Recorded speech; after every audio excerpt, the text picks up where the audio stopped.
கொடுக்கப்பட்டிருக்கையில் அவர்கள் கூடி வரும் முன்னே அவள் பரிசுத்த ஆவியினாலே கர்ப்பவதியானாள் என்று காணப்பட்டது. அவள் புருஷனாகிய யோசேப்பு நீதிமானாய் இருந்து அவளை அவமானப்படுத்த மனமில்லாமல் ரகசியமாய் தள்ளிவிட யோசனையாக இருந்தாள். அவன் இப்படி சிந்தித்துக் கொண்டிருக்கையில் கர்த்தருடைய தூதன் சொப்பனத்தில் அவனுக்கு காணப்பட்டு, தாவீதின் குமாரனாகிய யோசேப்பே, உன் மனைவியாகிய மரியாளை சேர்த்துக் கொள்ள ஐயப்படாதே. அவளிடத்தில் உற்பத்தியாய் இருக்கிறது பரிசுத்த ஆவியினால் உண்டானது.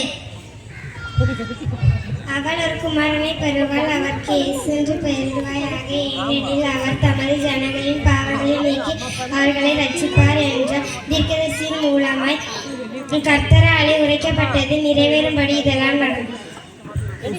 இதோ ஒரு கன்னியை கர்ப்பவதியாக்கி ஒரு குமாரனை பெறுவார். அவருக்கு இம்மானுவேல் என்று பெயரிடுவார்கள். இம்மானுவேல் என்பதற்கு தேவன் நம்மோடு இருக்கிறார் என்று அர்த்தமாம். அவளுக்கா யோசேப்பு நித்திரை தெளிந்து எழுந்து கட்டளையிடுடன் தனக்கு கட்டளையிட்டபடியே தன் மனைவியை சேர்த்து கொண்டு அவர் தமது முதல் பேரான குமாரனை பெருமளவு அவரை அறியாதிருந்த அவருக்கு இயேசு என்று பெயரிட்டனர். ஏரோது ராஜாவின் நாட்களில் யூதேவில் உள்ள பெத்லகேமில் கிறிஸ்து பிறந்த பொழுது யூதேவில் கேக்கிலிருந்து கிறிஸ்து சாஸ்திரிகள் வந்து மேத்தேயு 2:1 யூதருக்கு ராஜாவாக பிறந்திருக்கிறவர் எங்கே கிழக்கில் அவருடைய நட்சத்திர யோகத்தை கண்டு அவரை பணிந்து கொள்ள வந்தோம் என்றார்கள். மத்தேயு 2:2. ஏரோது ராஜாவை கேட்டபொழுது அவனும் அவனோட கூட எருசலேம் நகரத்தார் அனைவரும் கலங்கினார்கள். மத்தேயு 2:3.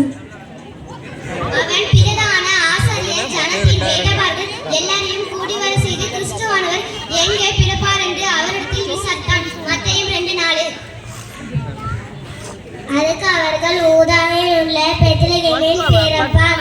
மத்தேயு 2:5. அப்பொழுது ஏரோது தன்னுடைய சாஸ்திரிகளை ரகசியமாய் அழைத்து நட்சத்திரம் காணப்பட்ட காலத்தை குறித்து அவர்களிடத்தில் திட்டமாய் விசாரித்தார். நீங்கள் போய் பிள்ளையை குறித்து திட்டமாய் விசாரியுங்கள். நீங்கள் அதை கண்ட பின்பு நானும் வந்து அதை பணிந்து கொள்ளும்படி எனக்கு அறிவுங்கள் என்று சொல்லி அவர்களை பெத்லகேமுக்கு அனுப்பினார். மத்தேயு 2:8. அவர்கள் அந்த நட்சத்திரத்தை கண்டபோது மிகுந்த ஆனந்த சந்தோஷம் அடைந்தார்கள்.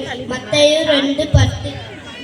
அவர்கள் அந்த வீட்டுக்குள் பிரவேசித்து பிள்ளையும் அதன் தாயாகிய மரியாதையும் கண்டு சாஷ்டாங்கமாய் விழுந்து தங்கள் பொக்கிஷங்களை திறந்து பொன்னையும் தூப வர்க்கத்தையும் வெள்ளை போலத்தையும் அதற்கு காணிக்கையாக வைத்தார்கள்.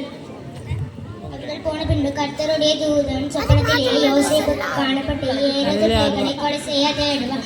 ஆதலால் நீ எழுந்து பிள்ளையையும் அதன் தாயையும் கூட்டிக் கொண்டு நான் சொன்னவரை அங்கே இரு என்றார். அவன் எழுந்து இரவிலே பிள்ளையையும் அதன் தாயையும் கூட்டிக் கொண்டு எகிப்திற்கு புறப்பட்டு போய் மத்தேயு 2:14. ஏரோது மன்னபெருந்தும் அங்கே இருந்த எகிப்திலிருந்த என்னோட குமாரனை வரவழைத்து என்று தீர்க்கதரிசி மூலமாய் கர்த்தரால் உரைக்கப்பட்டு நிறைவேறும்படி இப்படி நடந்தது.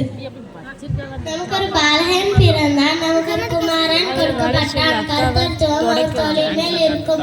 அவர் நாமம் அதிசயமானவர், ஆலோசனை கர்த்தா, வல்லமையுள்ள தேவன், நித்திய பிதா, சமாதான பிரபு எனப்படும்.